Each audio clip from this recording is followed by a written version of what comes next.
I know what you might be thinking. Is this really appropriate? Is this really what we're here for? This thing you see before you on this screen, this device that seems so fiendishly simple, yet promises such, let me see if I can get under it, such effectiveness? Maybe. Honestly, I got into engineering because I liked watching things explode. I like watching things arc. I like watching things that make you go, ooh and ah. And sometimes that means things blow up a little bit. This is a stun gun. What it does is it takes a wee 12 volt source. I mean, it can be anywhere from 5 to 12. I'm choosing 9 volts because I've got a 9 volt battery. Push the button. 9 volts comes to pin 4 and 8.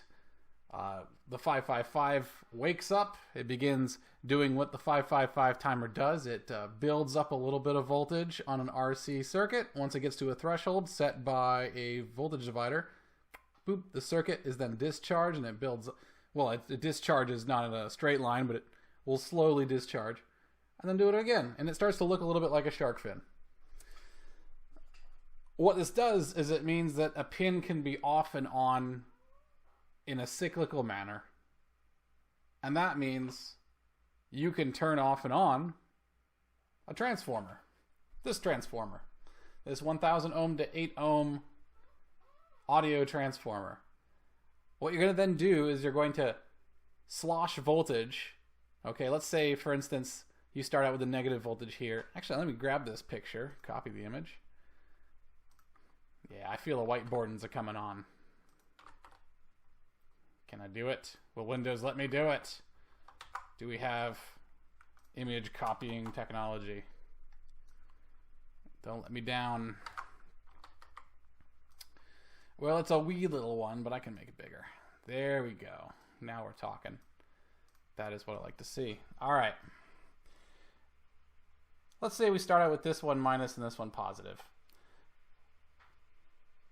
You're going to have a potential difference across a diode. Current's going to come through here. It's going to want to charge up one of these diodes here. Boom. This diode gets charged. Positive, negative there. All right. This diode now has its negative reference set to the positive reference of the diode before it, right? But we're not quite there yet. So guess what? We slosh it one more time. Let me just clear off everything. Boom, clear. Oops. Undo. I just want to erase the gobbledygook. All right, so we've started out with a plus and a minus because we sent current through it. Now we're going to turn this around a different way, positive and minus now. Because it's a transformer, you're going to have an AC voltage. It's going to oscillate. So now it's going to oscillate to a different polarity. So now, this has higher potential. This has more potential. And the current is going to go from here to this way. The negative reference of this capacitor is at a lower reference than this spot here. Okay? So now this is charged up. Positive, minus. Let's do it again.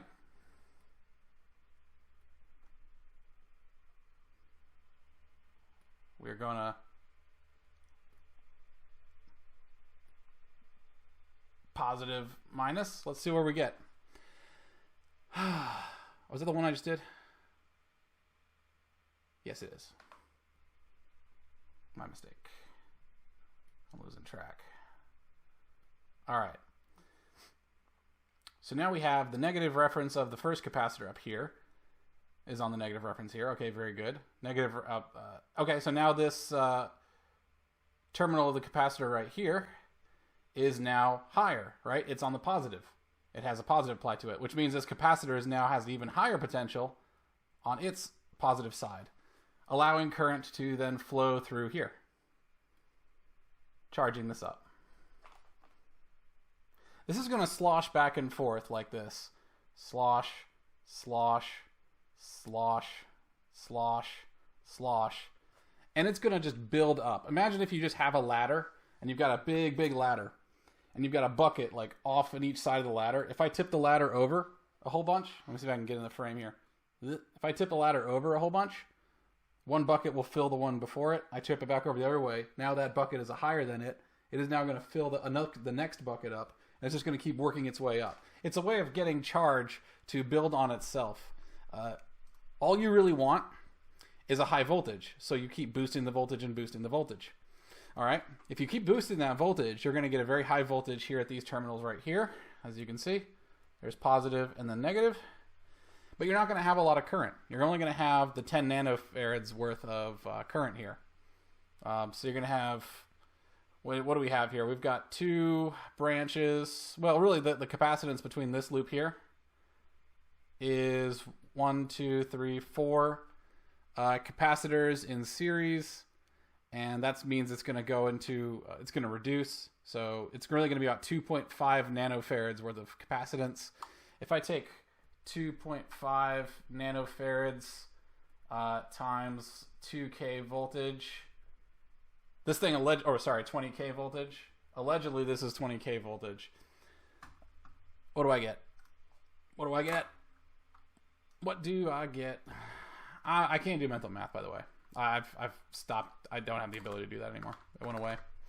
All right, so that's micro, nano, 1, 2, 3, 1, 2, 3, 0, 0, 2, 5. All right, times 20,000. So this is how many coulombs you're going to have. Because remember, a farad is I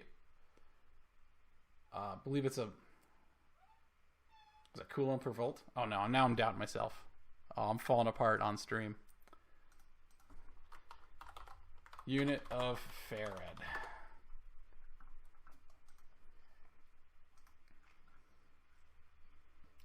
Yeah, coulomb per volt. Okay. I thought I was going crazy there. Like, you see here, coulomb per volt down to qualities. Yeah, there are 2 types of engineers. Engineers that are really, really confident in themselves, and I don't believe those people make the best engineers, and engineers that have a little bit of doubt. And I believe that even 1% doubt means I should look it up. Which means I'm always looking stuff up. Which means I just don't remember things. I just remember how things work. I remember how the system works. I don't remember the particulars all the time. But a farad is a coulomb per volt. That's how many coulombs you can store in this capacitor based on how many volts you apply to it. So if I apply 20,000 volts to 2.5 nanofarads, I get this many coulombs, which is not a lot. Not a lot. I mean, if I discharge this all at once, let's say I discharge this in, like, I don't know, 1 microsecond.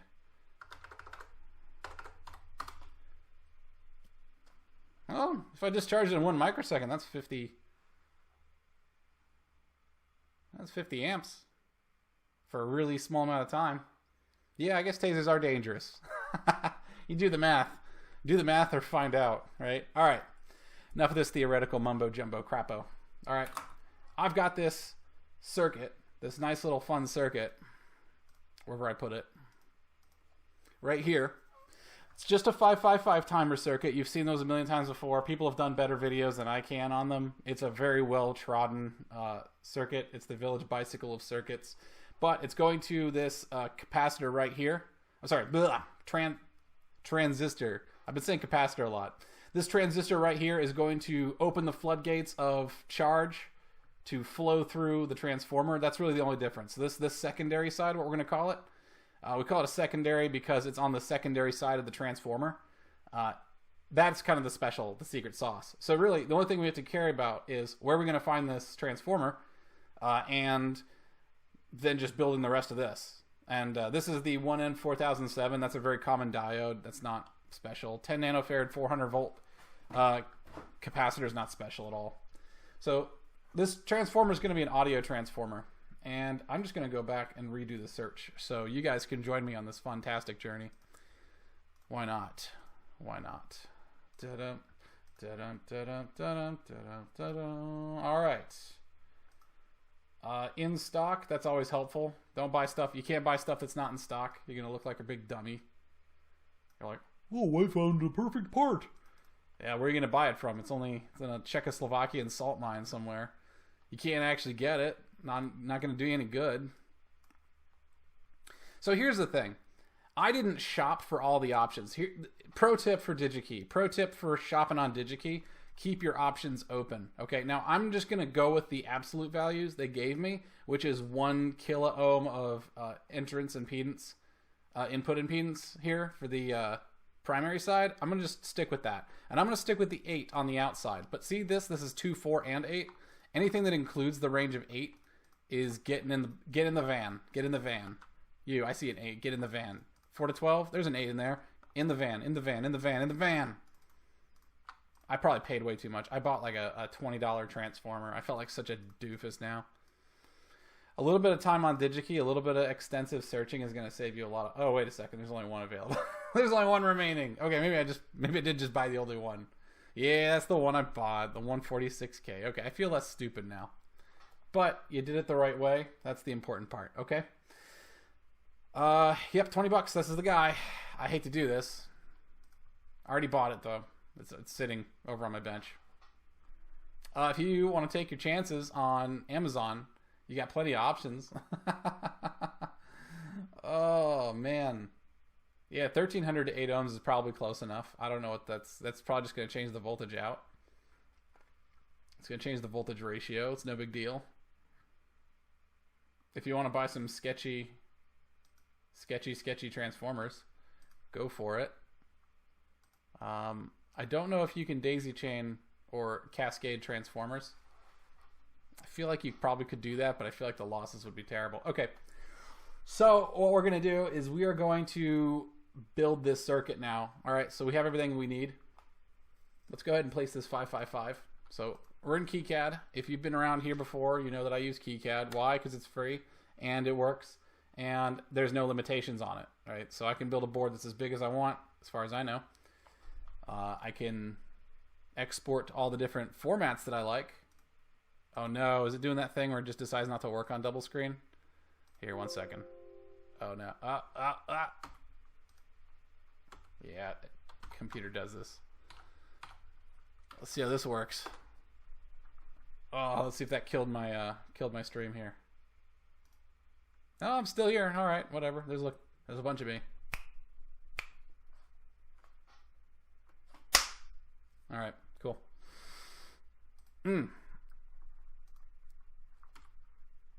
Yeah, so it's trying to launch a window in a place that there's no window, right? So what I'm going to do is I'm just going to reopen this thing. I have this whole weird ritual for getting all of my stuff to work. I have to be in dual screen mode to capture my screen, and then I got to be a single screen mode to get KiCad to work. It's an amazing thing. I don't know where that... There we go. See this window right here? This is the one I wanted to pop up. It wasn't popping up.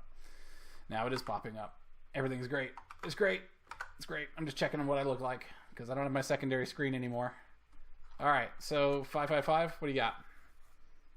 There we go. That's the guy.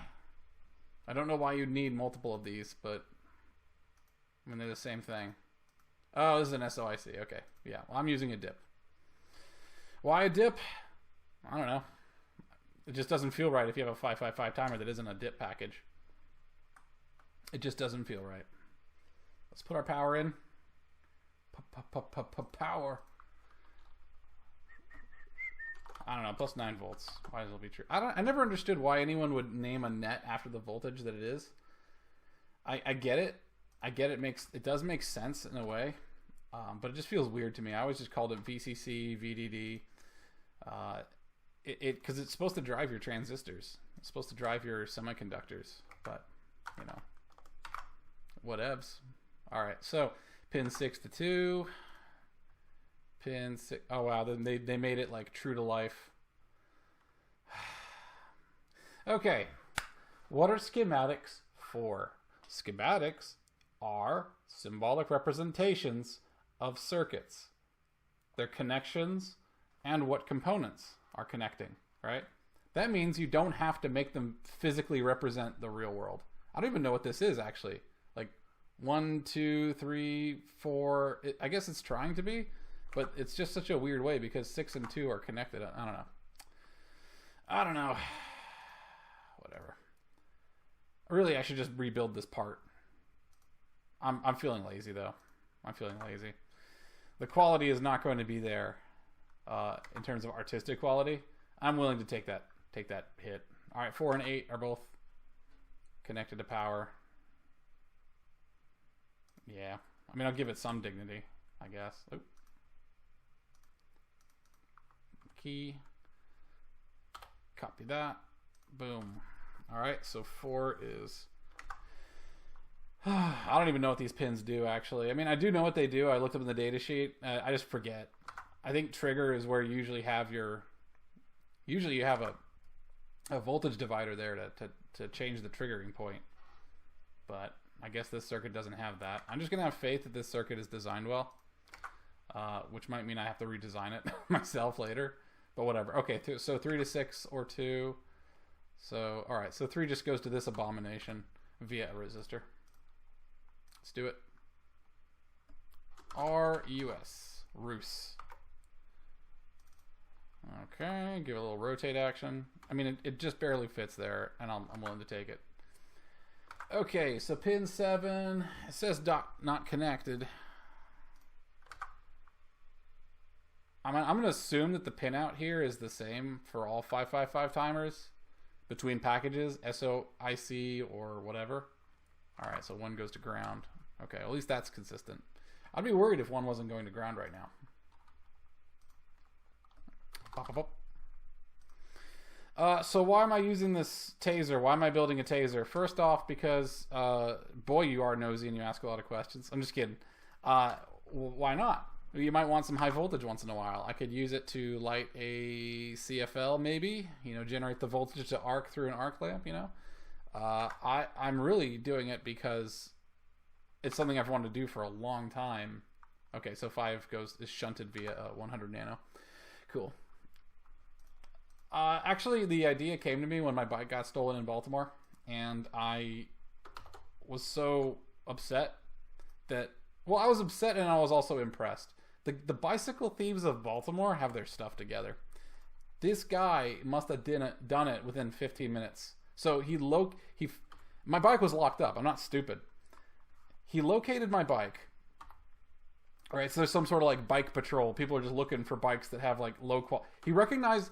I'm going to assume it's a he because the sheer strength required is just a lot to expect of a lady. I'm sure there are some like ladies that can just pop a bike lock, but this was amazing. So there's some people who are out there patrolling for bikes. Okay, 2 shunted. All right. They're patrolling for bicycles. They know how to identify a bicycle with a weak lock. Comes over, pops this thing with a not even a momentary stress fracture. It was a clean break. When it looks like it's real rocky, when you break a piece of metal and it's like real stony and rocky, there's no stretch marks or anything. That's a clean break. That means it was done in one fell swoop. So he came over, saw it. Ooh, that's a bike. Ooh, that lock I can do. Pop! Then took my bike and went off. Turns out my bike was found by my brother who was on Craigslist, just looking around. 10 nano, 10 nano, nano. Yeah, he found my bike. It had distinctive handlebars. I replaced the handlebars with aftermarket ones because the old ones I had melted in the hot Florida sun. And yeah, it was some Russian thrift shop, some Russian pawn shop, rather. This is a 33K, I recall. Pin 3 to, yep. And then 3 goes from a 1K off to, okay, so I'm just going to copy this. So I went in there and I said, hey, that's my bike. They tried to say, hey, can you pay us, so many dollars for it? $40, I think. And I was like, no, I'm just going to get the cops. And they just said, take the bike and get out. Because if it's stolen, it's on them, right? And they have to turn over the information of who gave it to them. And they don't want to do that because they don't want to be known as the snitch thrift shop. They're not going to get any sales anymore. So BD679. Let's just see if it's in here. It seems like a...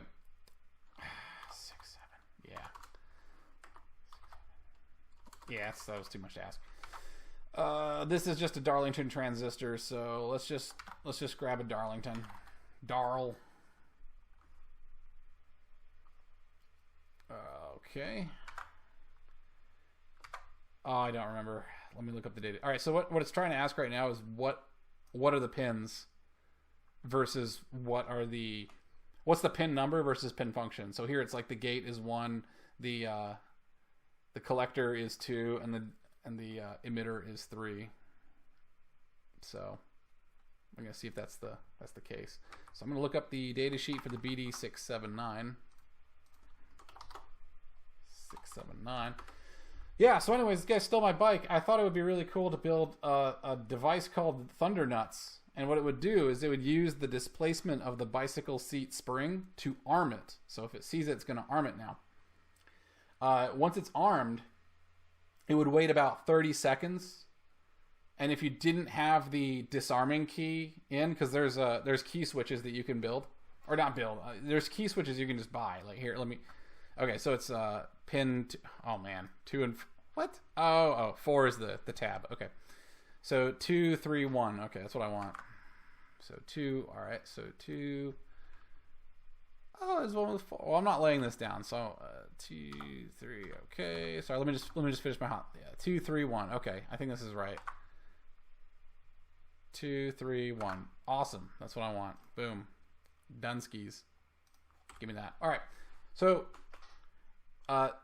you disarm it with the key switch. You tell the circuit, hey, disarm. If it's armed, then it will... Let me pop this in here. I'm just going to type in key switch. DigiKey's been really slow lately. I don't know what's going on with them. It's actually kind of ruining the experience, like, a lot. Like, look at this. Why isn't stuff loaded? It's not... I know there's a lot of stuff on here, DigiKey, but good God. Like, come on. You're killing me. Switches. I want switches. Just stop loading. Just go to switches. Just stop. Oh my gosh. What are you loading? Stupid. Our key. Here. Key lock switches. That's what you want. All right. Key lock switches. Boom, boom, boom. And the idea is this thing would be really discreet.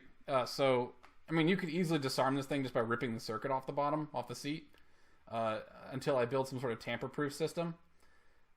But, I mean, really, if it's tucked under the seat, who's going to think to check for a device that's going to shock you in the balls? I wouldn't. These are kind of expensive, but, you know, quality costs money. There, that's a real simple one. That's a real simple one. This one has the solder cups. Okay, so this is part of a wiring harness. All right, cool. So anyways, you got your key switch. You if you're the owner of the bike, you get on there, you disarm the thing, and it's good. If you are not the owner of the bike, it might make a beeping noise that's really discreet. Somebody who's on the bike wouldn't really notice it. But if you are not somebody who's familiar with this bike and its surprises, you're going to be in for a surprise. Oh boy. Is that illegal? Yes. It is very illegal to do this. So I didn't do it. All right, by the way, this transformer is got wire leads coming off of it, so it doesn't make any sense to put a transformer symbol here. I'm going to put maybe I should. I don't know. Let me see what they got.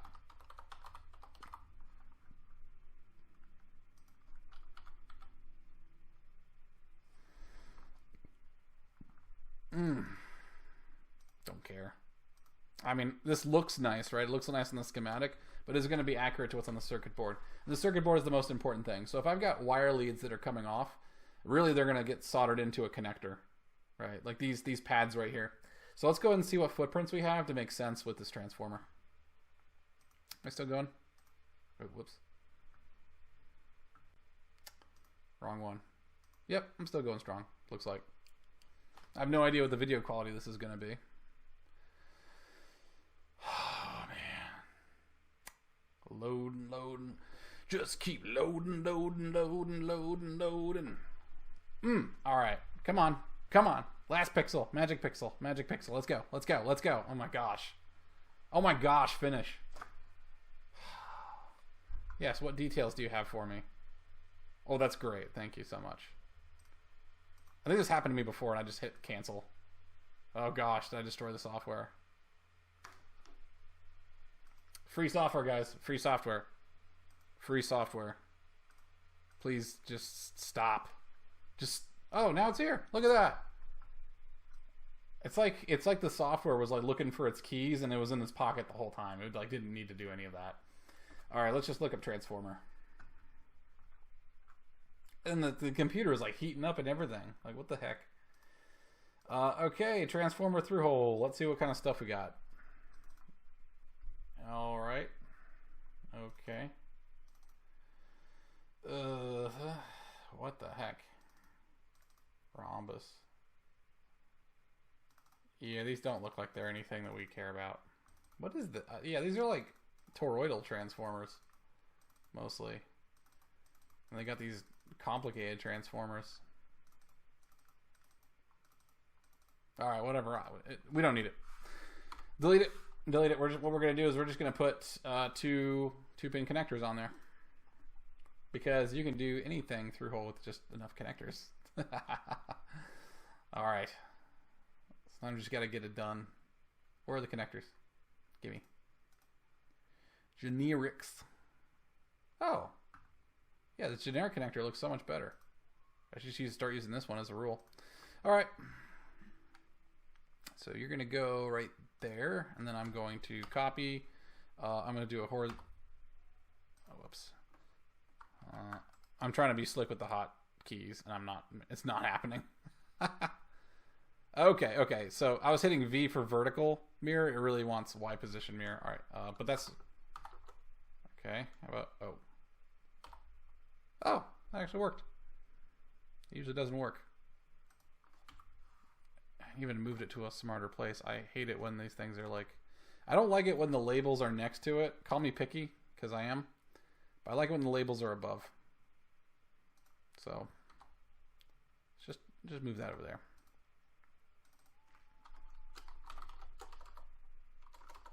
I'm just going to call this P.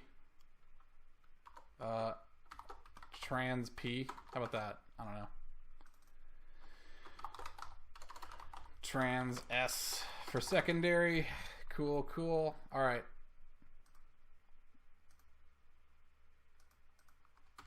The human eye likes a good bit of symmetry. Not that I really care about the human eye in this one. I'm just getting it done. All right. Let's see. I hope. Do you have the 1N4007? Yes, you do. 1,000 volts. That seems a little... You know, the capacitors are rated only to 400 volts in the schematic, and yet these diodes are rated to 1,000 volts. So take with that what you will. Take with that what you will.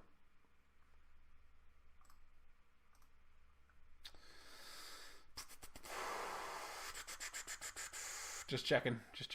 We got the right diode. All right. And the capacitor, I'm just going to replace the capacitor. In fact, I just copy this one here. And I'm going to say, what was it? 10N 400? Okay. I'm just going to do the exact same thing. 10N farad 400 volts. Perfect. All right. Now, in this, we've got... All right. What we have here is a repeating pattern. And the repeating pattern is this right here. All right, so that's one stage. You can just copy that over and over again, and it'll give you multiple stages. So we're just going to build the first stage, make my life a little easier. And I like having an easy life.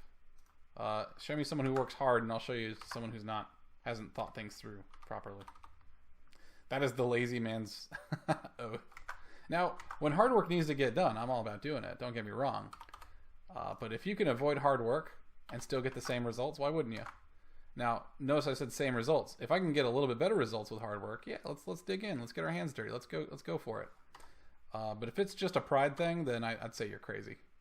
You know, if I can find a machine that can do the job for me, and I can afford it, I'm gonna go get that machine. You're gonna be crazy. It's like, no, hardworking American values. We gotta sweat. I was like, I'm pretty sure every great American probably would have used a machine. Probably would have used a machine. I'm just gonna jump out on a limb there and say that. I want to copy you. No, I'm gonna duplicate you. There we go. Okay. And we're gonna do a little something to make this a little bit more repeatable. I'm gonna grab this guy right here and put him directly below. So what we see what I'm doing here is I'm going to, first off, I'm going to copy that so I can paste it as many times as I want. But now I can just place it There we go. I can add more stages if I really wanted to, but I'm not going to. Because we're not going to deviate. You know, I could just not populate the stages. I could add as many stages as I want and just not populate them. Oh, man. I mean, this is going to be a circuit board, right? That's free. That's free 99. Why wouldn't you do it? Yeah, I could tap off of any of these. I mean, these are all through holes, so I can tap off of any of these to get my output. So, yeah. All right, cool. And as a matter of fact, actually, factually, yeah, test points. What you got? No, I don't want to. What? Test pad. I want to test. Yeah, that's what I want. Big boys. I want big loops. Big loops for big boys. Give me that 1.85. Can I, like, copy the... You know, this would be the perfect screen to be able to, like, grab something, but apparently it doesn't want to let you do that. I'm going to put in a test point. And I'm going to be able to use that test point to branch off. So, test point. Bingo. Bingo. All right. I'm going to put you on every stage ending. As a matter of fact, let's check the schematic. Okay. So it's coming off of the downward facing diode. That's where the output's coming from. I'm going to follow that same pattern. So here's the downward facing diode of the first stage. Blammo. Okay. Downward facing diode. That sounds like downward facing diode is not a yoga move. It is not yet, at least. Okay. Let's go ahead and assign that test point. Actually, I think that's the whole circuit. I think that's everything we needed.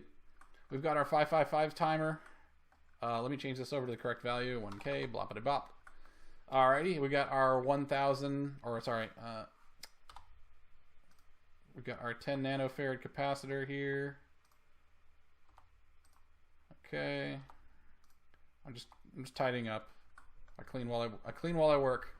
All right, let's check every one of these values. Okay, so 2 is shorted to 6 and has a 33 over to pin 3. Okay, so 2 is shorted to 6, has a 33 to pin 3. It's got a 10 nano to ground. Ooh, there it is, 10 nano to ground. Got it. Okay, so pin 2's net looks good. That also knocks down pin 6. Pin 7 is disconnected. Pin 4 and 8 are both going to plus 9 volts. Here's pin 4. There's pin 8. All right, we're good to go. 4 is probably the reset pin, so it's active low, which is why you have to pull it up, so it's not in reset mode. Pin 3 has we already checked the 33, but we're going to check it again. So we got a pin 3 has a 33 to pin 6 and a 1K to the base. So, aha. See, I made a mistake. Look at that. Look at that big dumb mistake. What a big dummy. See? Big stupid dummy poopy pants. That's what happens, man. That's why you gotta check your work. Mistakes. The objective of life is to never make a mistake. It's just to have a clean run through, you know? Never take chances because you might make a mistake. Oh, that is the worst advice I've ever heard. I am sure that so many people live like that. That is the worst way to live. Just never make mistakes. It's so easy. Why didn't anybody tell me that? Okay, so now pin 3's got a 1K to the base, 1K to the base, boom. 33K to pin 6, 33K to pin 6. All right, and we already settled pin 6 and pin 2, so we're not going to go through that again. I don't think we broke it. Pin 6 is still shorting to pin 2. We'll do one final check. All right, what else we got? It's all done. Pin 5 is now going to ground via 100N. Very cool. And very cool. Halloween's over, buddy. Pin 1 to ground looks good. Okay, we're going to do this one more time. I'm just going to check on... Now, I've checked on 4 and 8. Those are trivial. I checked on pin 3. We're just going to do 6 and 2 one more time, okay? So pin 2 is being shunted by a 10 nanofarad down to ground. It is sorted to pin 6. Shorted to pin 6. 10 nano to ground, and then a 33K to pin 3, and that is correct. Correctamundo. Okay, great. It's bugging me because I have a farad unit over there, and I don't have a farad unit over here. You gotta be consistent. All right. Consistency means that you are in control. Means that you are doing things on purpose. It's not just chance. We don't like it when people do things by chance. We like it when, was it 679? Let me see. Yes. BD 679. We don't like it when people get successful by chance. We like Babe Ruth to point at the stands and then knock the ball exactly that direction. Okay, so this is the low voltage side, the primary side, so the footprint can just be a regular old 0805. No need to get fancy. No need to get fancy. Capacitor SMD. Give me that 0805. Here's 0805. There's a special footprint for hand soldering. Yeah, sure, I'm a big lummox. And we're just going to use that 0805 footprint for every low voltage capacitor, which I believe there's two. We're going to use an 0805 as well for all the resistors, but we're going to do it out of the resistor library. Not because it would actually make a difference, because they're both non-polar components of the exact same size, but because consistency. We like to be consistent. We don't like to look like fools. I mean, sometimes it's good to look like a fool. If I'm drinking, I'll look like a fool. I'll take that hit. All right, now BD679. I don't know what it's... Can I... Oh, yeah. All right, open. I don't know what the package is here. What is this package? TO225. Okay. I'm going to see if they just have a TO225, and failing that, I'm just going to grab any TO package that has what I want. That has the pitch, you know. I'll compare the mechanical drawings. And I'll find the one that works. Okay, here's the thing is I don't know where this would be. Oh, here it is, package TO. What? Package. Okay. All right. Oh, this is some old school. That is an old school transistor right there. All right. So this thing is TO255, right? All right, come on. When I hit the... Okay. No, TO225, sorry. Told you. I always just look stuff up. I stopped trying to remember things. I can't even remember what I had for breakfast today. So no TO255. All right, so we're going to do exactly what I said I was going to do. I'm going to check the... Okay. All right, I'm going to check the mechanical drawing on this. And we're going to just find something that's got the right pitch. All right, the diameter of the hole is going to be this B guy. Oh, wow, look at all these different things. I better make sure that the style I ordered matches what the schematic says. All right, so B is the wider side. That is this little guy right here. So 0.6 millimeters up to 0.9 millimeters. Woof. All right, so we're going to need a 1 millimeter hole. So I'm going to keep an eye out for that. The pitch here is nondescript. Where is it? Oh, here it is, E. Okay, so E, little e is 2.54. So, all right, so it's 100 thousandths of an inch. All right.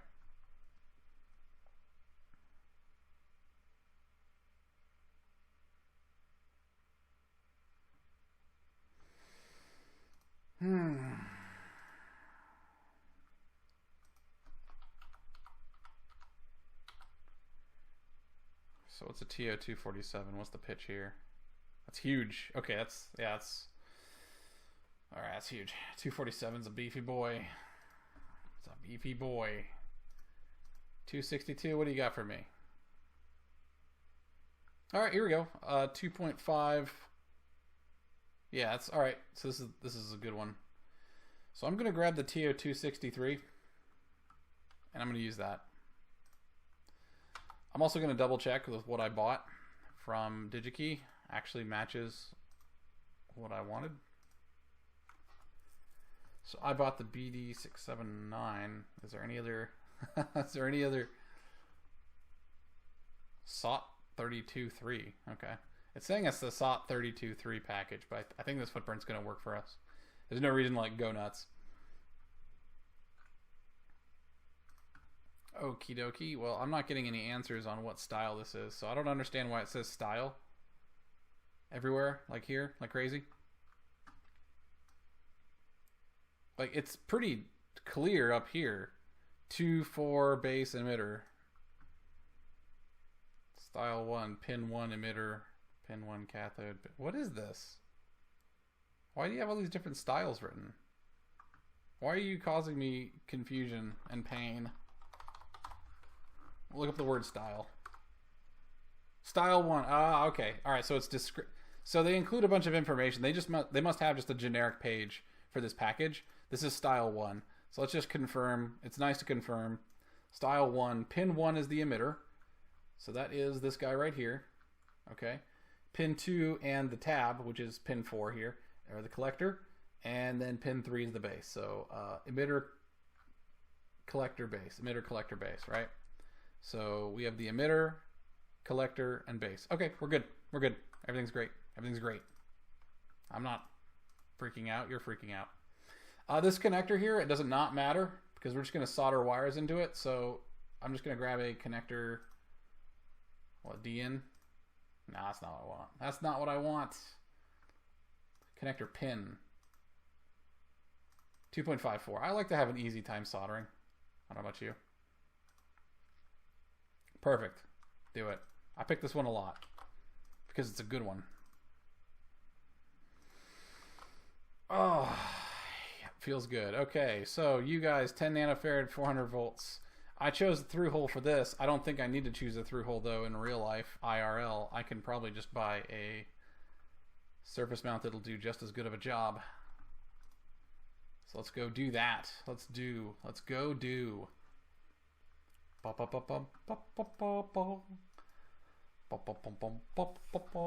cheapest capacitors are going to be ceramic. For, you know, a non-polar. For a polar capacitor, the cheapest is going to be like crappy aluminum ones.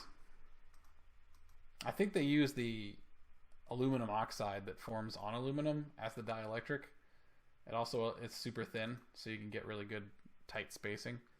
We're going to just wait until we grow gray, waiting for DigiKey to just get us through, for the love of God. Whatever. I'm going to go do something else. So let's assume... we can't assume. We're waiting on... DigiKey, you're holding up the whole production. Oh, DigiKey, just hurry up and do it. Oh my gosh. Okay. Voltage rated. This is going to be the driving factor. So anything above 400 volts, I'm cool with. All right. So that was snappy. What the heck? That was super snappy. I like it. Very good. Okay. 10,000 picofarads is 10 nanofarads. That's close enough. You know, whatever. You can get up to 20 nanofarads for all I care. I don't, do I look like I care? I don't. By the way, so little details on stuff. See how bad the tolerance is on capacitors? They can be plus 80% of their value or negative 20%. If you want a precision capacitor, you're not going to have a lot of choice. Like, let's see how many choices you have for the plus or minus, for the minus 20 plus 80. All right, so you got 13 choices there. The 0 to 100 is 1. Oh, all right, never mind. All right, so most of these are pretty good. 75, 230, yeah. So plus or minus 20%, 43. Yeah, so the majority of these are plus or minus 10%. I don't really care what the features are. I mean, the features are in the specs for a capacitor. I guess a feature would be like cycle life. I'd prefer a surface mount if you can give that to me. Let's hit it. Let's hit it. So high voltage means high price. Well, I mean, higher performance of any sort is going to be higher price. Please, yep, minimum quantity thousands. Minimum quantity of thousands. I'll buy 100 of them. I'm not going to buy 1,000 of these. I'm not making that many tasers. I've never heard of Vankel.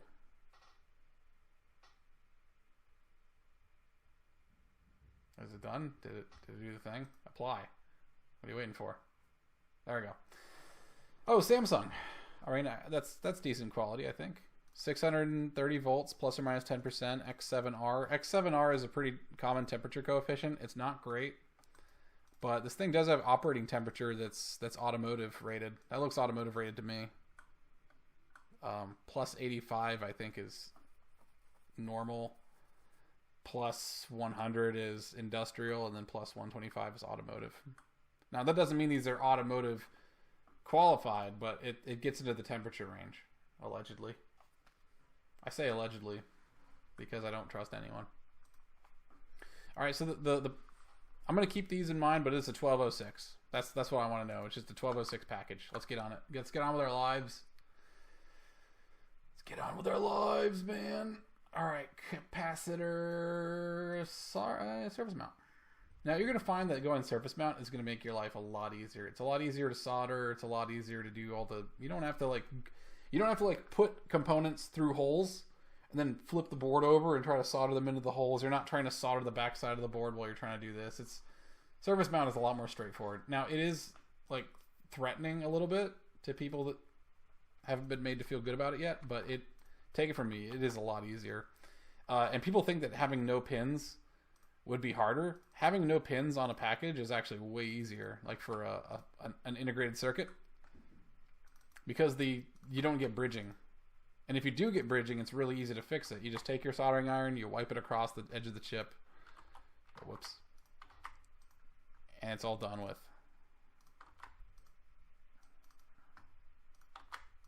You know? Oh, Taser things.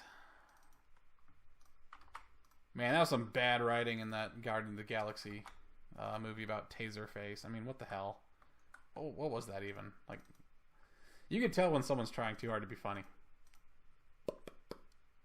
Test points, give me that, and test points, this. That passed the test. Big fat ones. I mean, I don't really need fat test points. I just want them. The fattest test points you got. The reason why I want huge test points is because actually they're not going to carry much current, so you don't need it. I don't know what I'm going to put into this test point is the thing, right? I might put a wire, like a big thick piece of wire in, just not because I need the current carrying capabilities of that wire. It's just because I might need to bend and form something. I need something that's rigid. You can't get that with a thin wire. 4007. Oh, whoops. I'm going to want to keep that window so I can save it for later. Diodes, rectifiers. I might be stuck with the through hole here. Okay.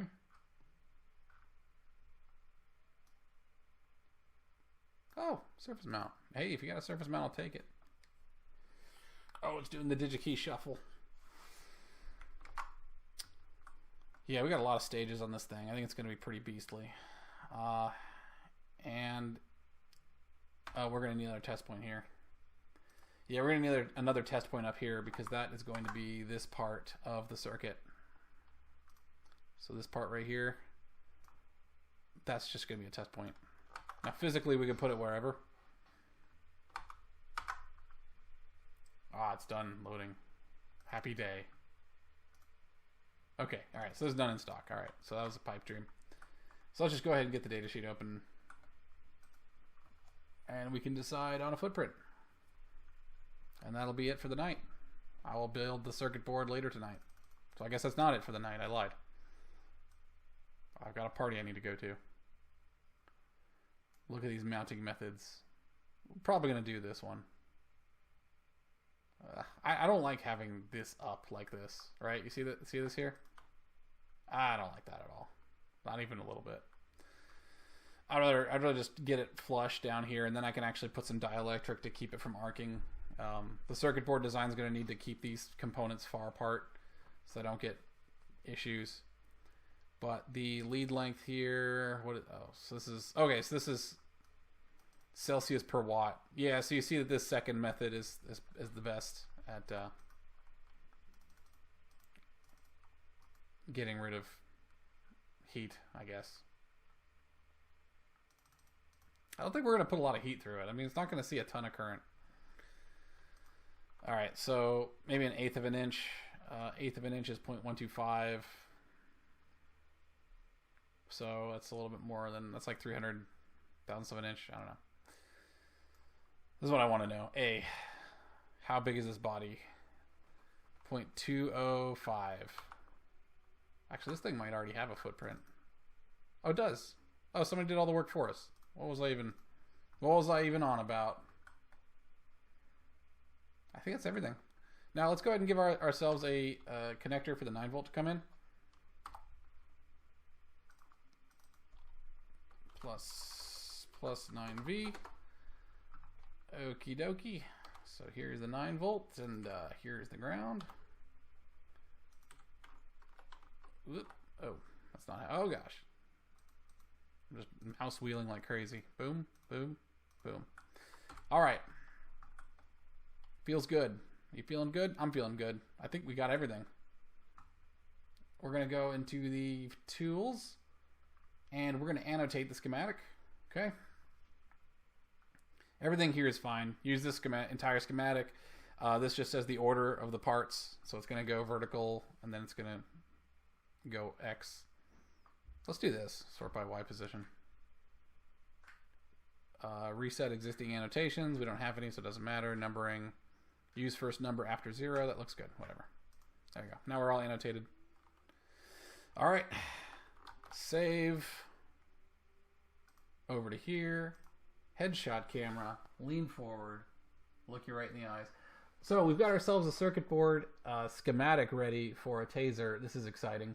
And probably to slap together the actual circuit board is going to be nothing.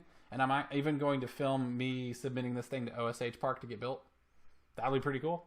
OSH Park is really cheap. It's not the fastest unless you pay for expedited. But you get these nice circuit boards. I wish I had one. They're over there.